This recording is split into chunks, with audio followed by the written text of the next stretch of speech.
up, Gen Nation? This is Spartacus, Generational Gaming and Entertainment. I am excited for this episode. Today I'm going to be talking about WandaVision. I'm also going to be starting my Bond trip, just journeying through all the Bond movies. I have another cinema suite that my lovely wife picked out and went through all the work for me. So I'm just going to kind of jump right into it. If you like this kind of stuff, please like and subscribe. I'm here every Tuesday and every Sunday. I'll be putting up live videos, and I'll post a recap on the next day on YouTube, Facebook, on all the social medias. Check out the Generational Gaming and Entertainment Network, and let's jump into it. WandaVision, Episode 5 was huge. I feel like I can't say enough how big WandaVision was. So many things happened in this episode. I kind of took a whole bunch of notes, probably the most notes I've taken in any of these. I've done a lot of reading and different research, reading different theories. The internet is abuzz right now with WandaVision information and theories. So I'm just going to start from the beginning. First thing that stood out to me, or that to me seemed like a bigger deal that we need to pay attention on. A bunch of people have called it out before, but for me, this episode is when it really started, was the director of Sword, Hayward. I can't remember his first name. Let's say it's David Hayward, but I know his last name was Hayward. He was so quick to label Wanda a terrorist. He seemed almost a little too aggressive about it.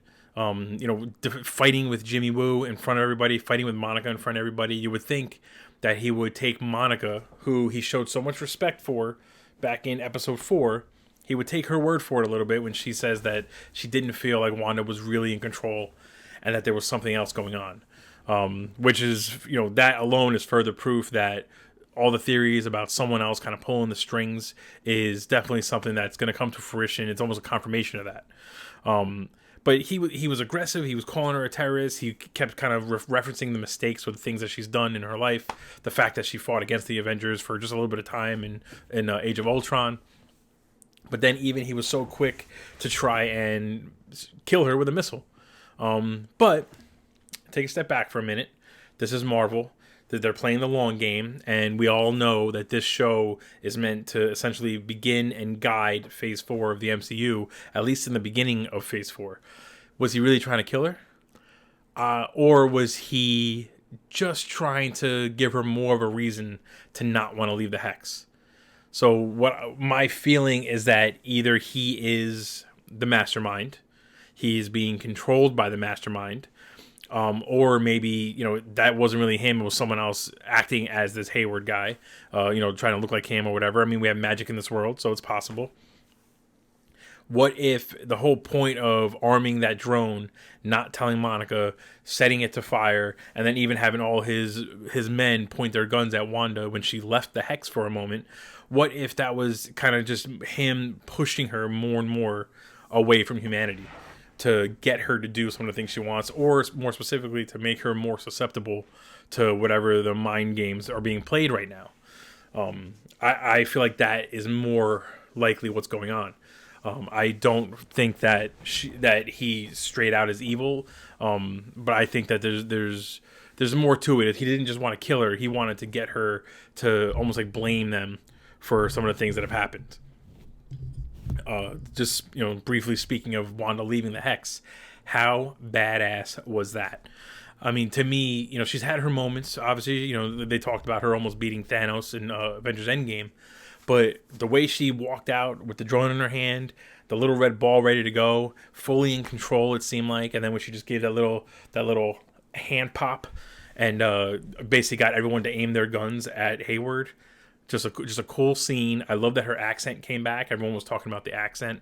I think I kind of assumed it would always come back, that it was just for the sitcom purposes that she didn't have it anymore. But that was specific, and just as I might be reaching. This is almost like tying into the big cameo at the end of the episode, which we'll talk about in a little bit. Did anyone else get an X-Men vibe from that scene? In X-Men, the very first X-Men movie that came out, Magneto, who in the comic books is Quicksilver's father, he is basically has a bunch of cops pointing their guns at him. Charles is holding them hostage almost, and he turns all the guns against them, against the cops. in order to essentially kind of threaten them and say, let me go or I'm going to take you bitches out. So to me, was that almost like an homage to that scene? The fact that, Quicksilver did come in later in the episode, was that almost like hinting that we might get another cameo? Michael Fassbender, you listening? You're going to be joining WandaVision at some point? It's possible. I'm like so excited about everything that I'm just I'm looking for any excuse to get some more out of the show. Speaking of Wanda coming out of the Hex, is the fact that they're calling it the Hex just another hint at Mephisto? Is it another? It could. I know in the comic books they called Wanda's powers, like Hex something. Like it had something to do with it. She could do Hex spheres and blah blah blah. This is a giant Hex sphere that's going on right now. Could it be just a coincidence that it's a Hex, or is that just another hint that Mephisto or someone from, say, Dimension 666 or something like that is in control or in charge or running things behind the scenes? I'll get into more details about Mephisto later, but I just thought that was kind of interesting that they full blown are calling it the Hex now. So one of the other things I noticed is the kids. So I guess they have the power to age themselves. That's a little different. In the comic books, one of them is called Wiccan, and basically he's got super speed, and the other one's he's got magic powers, and the other one was called, I forget what it was, Speedy, and he had speed, but I don't think they were aging themselves. If I remember correctly in the comic books, they basically were disappearing every time Wanda wasn't around, which was kind of like the first big hint that something wasn't right, specifically with the kids, but in general that something was not right. And now that I'm thinking about it, they generally would disappear when Wanda left, and Agatha in the comic books was watching the kids. Here they age up for to 5 years old, from 5 to 9 or whatever it is, right in front of Agnes, and she doesn't even bat an eye. Is that her pretending? Is she mind controlled? I have my theories on that also, but it was telling. I was just talking about, I think last week, how it stood out to me that Wanda didn't seem to really be hiding her powers that well. That it seemed like less and less she was caring less if people saw her use her powers. And then in this episode, she just flat out uses it, and Vision calls her out on it. Although week 3, Vision did run super speed to the Doctor and ran with him back. So I mean, he's not really one to talk about hiding his powers. So that was a big thing. I thought it was very telling that Wanda clearly is in some sort of control, but not in control of everything. So similar to what I was saying before about Hayward maybe is either the mastermind or, maybe is controlled by somebody, and how Monica already essentially confirmed for us that there's more than meets the eye with what's going on. Wanda, this episode in particular, seemed very confused. The previous episodes, you could almost chalk it up to her maybe just kind of playing the part. But when Agnes kind of missed her cue and questioned her, Wanda seemed very, for a second, kind of like what are you talking about?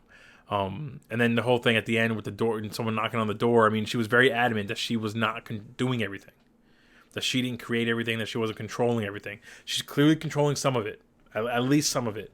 But I'm wondering if some of the moments where she's a little more vicious, more villainous, if she's not in control at that moment, if it's someone else puppeteering her a little bit, or someone else pretending to be her. For all we know, it could be someone who's taking on her persona for specific moments. Which actually brings me to something else that I feel like not everyone is pointing out online that I'm seeing, but they showed us Wanda breaking into Sword and taking Vision's body. But none of those shots were very, very clear that it was Wanda. I mean, you saw the outfit that looked very similar to hers. You saw powers that were very similar to hers. And obviously, whoever it was taking Vision. But the camera was always kind of top down. You never saw a clear shot of her. It was never a full confirmation it was her. Where was it her? And maybe you could see like a red glow similar to what was going on with the Hulk in Age of Ultron when he fought Iron Man. Maybe it was someone else just dressed like her, manipulating, using her powers or something similar to her powers to frame her almost. And I have a separate theory about why she needed Vision's parts. A lot of people are taking it as confirmation that Vision is dead. The Vision that we're seeing in the show. It's possible. It's possible that Wanda thinks she reanimated Vision's body, but instead she stole the soul of a Vision or whatever from another reality or dimension. Or what if someone's helping her and someone has convinced her that she needed his body to perform some ritual that could bring him back to life, but what she really did and what the person really wanted her to do was take Vision from another reality or dimension, bring him into this dimension using her hex, which almost that was the catalyst for the hex. And my biggest theory right now is that the hex is some sort of melding or collision of worlds, dimensions and realities or whatever, which will lead into the Quicksilver discussion later. I think, I've talked before about how in the comic books, when she created her kids, she accidentally took two pieces of Mephisto's soul and used them to create her children. So what if that's happening now, but not just with the children? Every little thing is her kind of almost like weakening the dimension, opening it up for an attack from someone like Mephisto. And I say that specifically because the Ancient One was very specific that if the stones don't exist, then the timeline is in danger. It opens them up to all kinds of nasty people that they haven't dealt with before. Thanos was very much an our reality threat. He lived in the universe. He explored the universe. He fought from this universe. How do you one-up that? You're not going to just suddenly create someone more powerful than Thanos, who's been around all this time and just never got involved. The best place to look, other dimensions. Dormammu, Galactus would be an ancient being that I talked about in a previous episode. If it's Mephisto, he's not so much a physical threat. He's more of an intellectual, emotional threat, a mental threat. That's how you kind of beat someone who's as strong as Thanos. Thanos was more of a physical threat. So, I think that everything, and I think the Quicksilver cameo at the end was really confirmation that this is more of a collision or melding of universes, which is just a genius move on Marvel's part if that's the case. I did like, another thing I liked was that Marvel is not forgetting that Wanda did almost kill Thanos by herself in Avengers Endgame. There was a lot of talk about that online. I feel like people need to understand that maybe they didn't focus on it so much in Avengers Endgame, but Marvel has proven to us that they, or Feige in particular, I would think, is on top of the moments. Every moment at this point, we're 10 years in, over 10 years in. Everything that we see, everything that we hear, every little detail in the background, all this stuff is on purpose. The writers, the creators, the think tank that is linking all this stuff together, they know what they're doing. They understand that at this point, if they put the color purple, there's a purple light somewhere in the background, that the fans are going to pause on that screen. They're going to, increase the brightness. They're going to change the contrast, manipulate it somehow. They're going to try to find every piece of info out of just a shot of a purple light.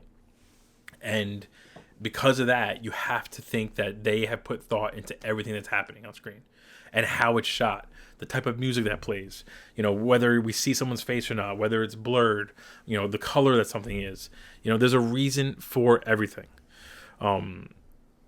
I do think Wanda, I like how they called out Captain Marvel. It was kind of curious that when they said they would name Captain Marvel, Monica had almost like a worried look on her face. I don't really get that. I wonder if she's even seen Captain Marvel since she's been snapped back. I mean, remember, this is only a few weeks after the snap. This isn't that long after the snap. So if I remember correctly, at the end of Avengers Endgame, Captain Marvel probably is back in space doing her Captain Marvel thing, helping the Kree or the Skrulls and whatever she was doing. Speaking of Monica, it was telling, again, Marvel does everything on purpose, that her test results after being kicked out of the Hex just showed no results. There's got to be a reason for that. Now, in the comics, she does get superpowers. She has her own little arc, and she's a hero. Could this be the beginning of that? I'm wondering if that's the case, did she get the powers from interacting with the Hex, which I don't think would be the case, Or what I believe is she got the powers from being snapped away and snapped back. Remember, the snaps with those all 6 Infinity Stones is some of the strongest power that's ever happened. Surges of energy, or whatever you want to call it. That's the biggest kind of form of magic that has happened yet in the MCU. We got 3 of them. Each one of those snaps were altering reality because of the Reality Stone. We're messing with time because of the Time Stone. We're the most powerful things in the world because of the Power Stone. We're affected by space, and we're affected by the soul. Is it possible that the mutant gene has essentially been, hiding in plain sight? Thousands and thousands of people have had the gene just dormant in their DNA or in their genome or whatever you want to call it. The fact that there were so many snaps and that a lot of people were snapped away and then snapped back, did that somehow awaken the mutant gene? Maybe instead of bringing mutants in from another dimension, or instead of kind of saying, oh, look, they've been here for the whole time, they just never did anything. What if the snaps are the catalyst that brings the mutants in? What if it's just a matter of time before we start to see more mutants pop up, or more people with powers pop up? Which then kind of brings it back almost all the way to Avengers Age of Ultron. Did Hydra give Wanda and Pietro their powers, or did they just unlock what was already there? Just allow the powers to come to fruition? And if that's the case, it would again explain the Quicksilver cameo, and it would also just kind of tell us all that Marvel, that Feige has plans, just backing up everything. Before I get into the Quicksilver stuff, I wanted to bring up the commercial again. So this week, the commercial was for it was for Lagos was the name. And for anyone who's followed along with the MCU, you know that Lagos was the beginning of Captain America Civil War, where Wanda accidentally, by saving Cap, killed a whole bunch of innocent people. So it ties into her in that respect. Another commercial that ties into her, which basically, for me, confirms that what's happening right now with her is a lot more than just losing Vision. It's, I'm sure it has to do with losing her brother, once she got her powers, very quickly after she got her powers. It has a lot to do with killing innocent people when she wasn't maybe ready for the field or as comfortable. It has to do with not only losing Vision, but killing him yourself, then watching him be revived just to be killed again in a brutal fashion right in front of your face. All those things could tie into it. But I kind of have another theory. So when you really break down the commercials, the first commercial talked about the power of the toaster, the Stark Industries toaster. The second commercial was a watch, all about time. The third commercial, and I could be stretching and just reaching here, but the soap, to me, was the same color and shape as the Tesseract, which was the Space Stone. And now in this commercial with the paper towels, what they wipe up with the towels was a red liquid that could be the ether from Thor: The Dark World. So that would be the Power Stone, the Time Stone, the ether, the Reality Stone, and the Space Stone. Are these commercials basically hitting each of the Infinity Stones? For what reason would they do that? That would leave us with 2 more commercials. So you have the Soul Stone and the Mind Stone left. But I was talking to a friend, and I kind of have a theory that, and I believe this is in the comic books, I'd have to double check, but the Ancient One was very specific that we need the stones in order for our reality to be safe. There's no way. The reality can't exist. What she said is if you get rid of a stone, there's a dark branch in reality. What if Thanos didn't really snap the stones out of existence, but instead the power of the stone is just manifesting itself in different people? So, for example, Wanda's powers were essentially given or unlocked using the Space Stone. It was the Tesseract. I'm sorry, it was the Scepter, so it was the Mind Stone, which means this is why she can affect people's minds. But now that the stone itself has been destroyed or erased or whatever, is that power now transferred into her?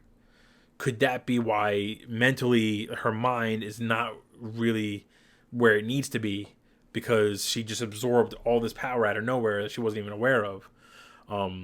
Or I mean, that could explain why she suddenly has this surge of power that she can create this hex and alter reality like this, or not even alter reality, but mess with people's minds. What if her part of it is specifically just messing with the minds of the people around her? But the manifestation, the hex itself, the changing of the environment, the colors and all that stuff is not her. It's whoever's controlling this, whoever's messing with this. Which, just to get into it, I feel like Agnes is not necessarily messing with it, but I 100% believe she's working for whoever is really in charge. My theory is that she came up to Wanda, approached her as a friend, and basically said, I understand you're hurting. I understand you went through some shit. I know a way to get you everything you wanted. And as a friend, she's trying to make Wanda feel like she's helping her. She's helping her deal with her grief and have the family she's always wanted and things like that. But what Wanda doesn't know is that she's being manipulated into doing certain things in a certain way in order to maybe open up a gateway or, make herself more vulnerable, or make the universe more vulnerable to an attack from some unseen force. And, Mephisto is the name that everyone keeps throwing around. So we'll use that as the example. That obviously is going to lead into the next few movies, into Doctor Strange and so on. But it's just a coincidence. It's too, like, Agnes, to me, it's too obviously involved. She knows what's happening, and she's got some sort of vested interest in making sure Wanda stays the course and continues to control everything. But that then leads me into the Quicksilver cameo. So first, I think universally everyone liked Evan Peters as Quicksilver over Aaron Taylor Johnson. I'm a big fan of Aaron Taylor Johnson as an actor, especially from Kick-Ass. He was awesome in those movies. But Evan Peters' scenes and his small moments in the X-Men movies, even in the crappy ones like Apocalypse and Dark Phoenix, were entertaining. He kind of embodied the character better than Aaron Taylor Johnson did. I don't believe this is just a stunt cast from Marvel. I know they confirmed that he's the Quicksilver from the Fox universe, or the Fox's X-Men universe, but there's got to be a long-term reason for that. Number one, absolutely genius on Marvel's part to say, look, we're not going to reboot or recast or any of the stuff from the Fox stuff. If you like it, you like it. It happened. That universe now is done. It is going to be a part of our universe. We're going to meld it in. We're going to find a way to bring those characters in, and it's just going to be a thing. What if... So Wanda was very, very clearly confused by the knock on the door. Very surprised by the fact that her brother showed up. But for all we know, that the way she reacted was more of like, you're not really Pietro. But she also knows that the fact that she knew right away that was her brother could almost be a signal to her that now she knows something's not right. Because if she was to actually bring her brother back, it wouldn't be that guy. It'd be Aaron Taylor Johnson. So my theory, Vision very specifically pointed out that Agnes constantly shows up right when they need something, and she shows up with exactly what they need. So she showed up with the doghouse right all of a sudden when a dog showed up. When the kids were crying, she appeared to help put the kids to bed, or to get the kids to stop crying. When the dog disappeared, all of a sudden Agnes has the dog wrapped up, ready to go. So what if she knew at that moment Wanda was vulnerable, was kind of questioning things, arguing with Vision. So in order to almost kind of mess with her a little bit more, she pulls in or manifests or whatever happened Wanda's brother. But if she pulls him in from another reality, maybe she didn't know that Wanda's brother didn't look like that in our reality. That instead she went into the wrong reality, grabbed the wrong Quicksilver, and brought him in. Maybe it's the beginning of the crack showing to Wanda that there's something else is going on. Someone is controlling everything she's doing. There's definitely, I think, more to it than just, Quicksilver's here and he was recast, or Quicksilver's here and the X-Men exist. There's more going on underneath the surface. I hope we find out in the next episode. We only have 4 more episodes left, so they're going to be kind of moving through story fast, I feel like. But to me, there's a lot more, not necessarily questions, but there's a lot more meaning to the fact that Evan Peters in particular was pulled in. Something I missed, actually, Monica mentions specifically that she knows an aerospace engineer that could be looking for work. I mean, it's almost too obvious to me that with all the Fantastic Four kind of references and hints, could that be Reed Richards? If it is that John Krasinski? I'm actually a fan of that casting, but who knows what it is. But she said it. She didn't say who it was, and then they never referenced it again. So I mean, obviously, it's going to be a big deal. The other theory with Evan Peters coming as Quicksilver is that I read, and I don't know if I fully agree with this one, but is that he wasn't pulled from another reality. He was essentially the Fox X-Men universe. Those characters, they saw those X-Men, knew something was happening with the realities.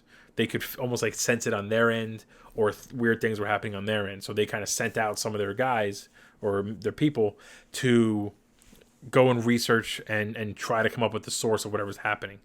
And this one theory I read was that Quicksilver was out trying to investigate, somehow accidentally kind of jumped into our dimension, and at the same time Wanda's messing with the hex and doing her thing, and he just happened to get caught and kind of stuck. That's an interesting thought. I think the timing of him showing up, though, when he did, is just a little too obvious or too specific, I guess, for it to just be he happened to show up when she was fighting with Vision.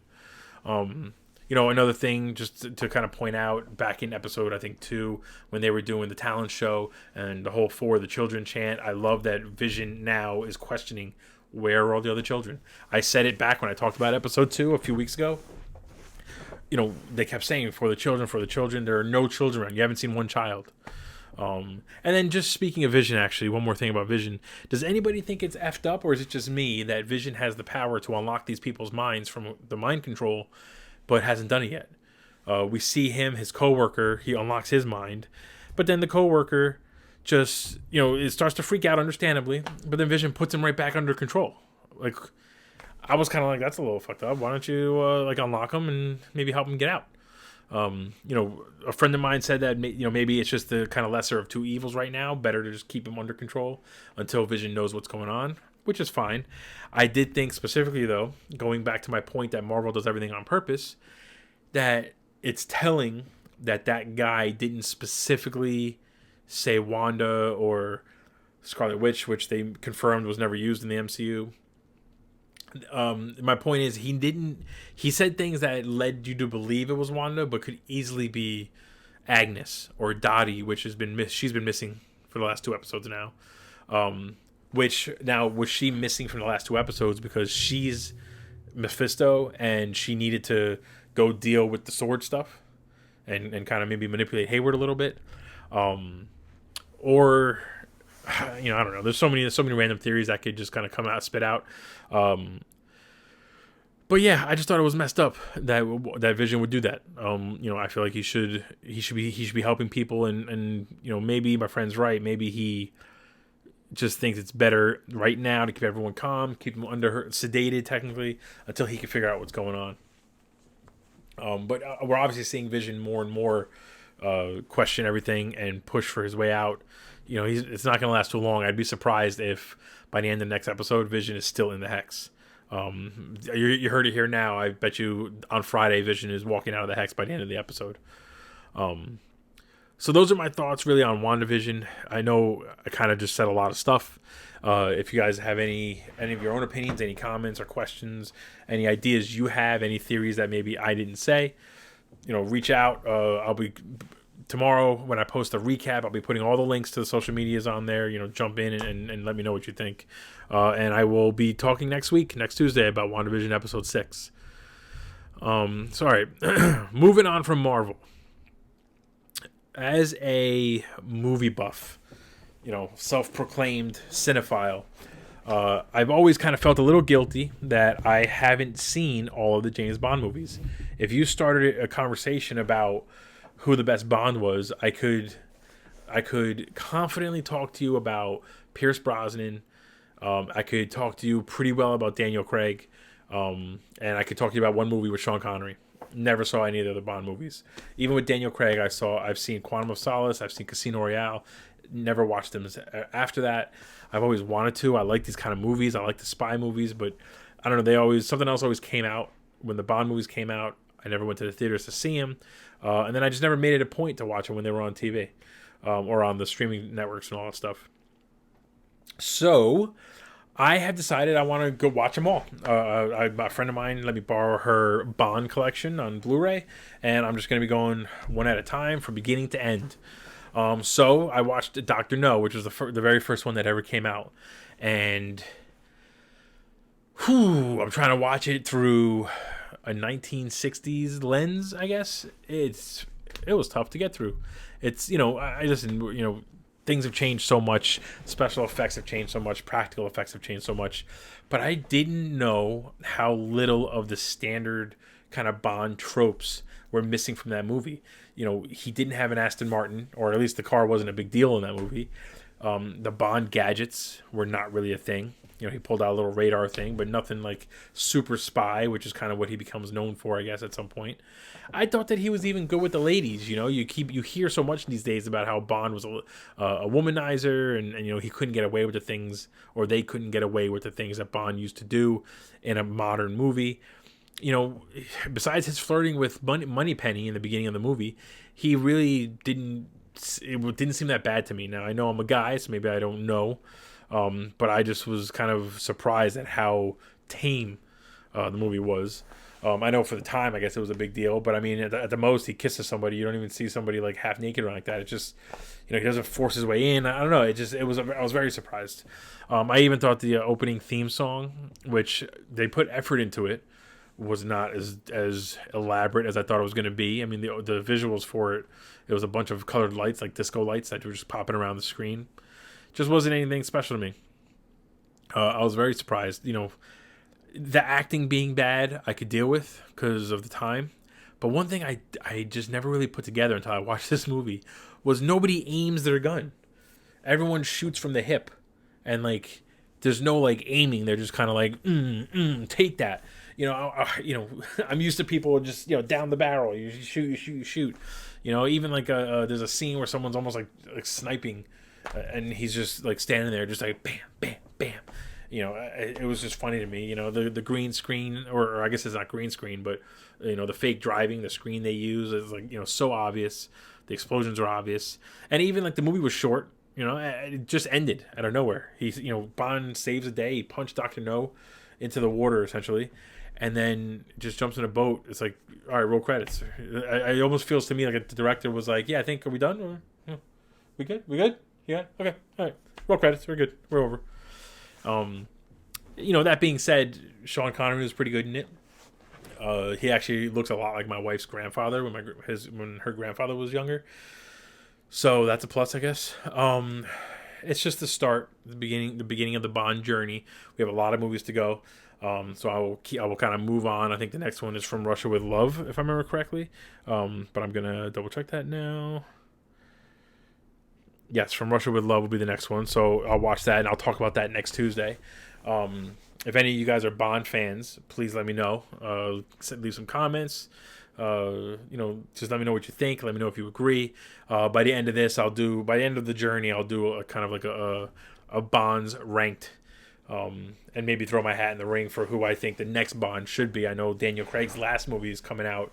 It'll be pushed back till 2035 at this point, but I feel like Daniel Craig will be retired by the time his next movie comes out. But we got a lot of movies to watch, so we'll go with that. We'll go down that road. And then last, I wanted to talk about the Cinema Suite of the Week.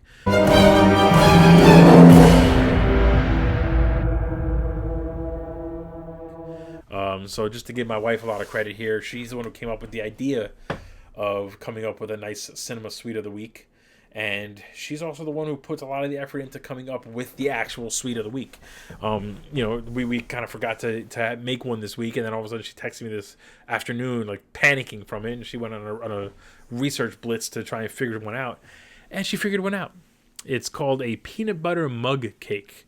Vegetable oil, brown sugar, egg white, peanut butter, flour, baking powder, chocolate chips. I topped it off with some whipped cream and caramel sauce, and it was fantastic. Excellent, excellent, excellent sweet. I will put the recipe. I will put the link for the recipe up on the video when I put the recap up. Um, just take a look at the graphic that I'm probably going to hover in this area somewhere so you can just see what it looked like. It was absolutely delicious. And when I got to the middle of the cake and it was kind of a little dry, I just poured a little bit of milk in there. The cake was already hot, so I just kind of warmed that milk up, made it mushy. It was freaking delicious, I'm telling you. Yeah. So that's it. That's my show for today. You guys, if you like this stuff, please like and subscribe. Let me know what you think. I want to hear your theories and your thoughts on WandaVision. The Falcon and Winter Soldier trailer came out, and that looks like the bomb. That looks freaking good. I can't wait to see that. I'm pumped for Zemo to come back. I think he's a good villain that I'm glad they didn't kill him off, which is like the Marvel way generally.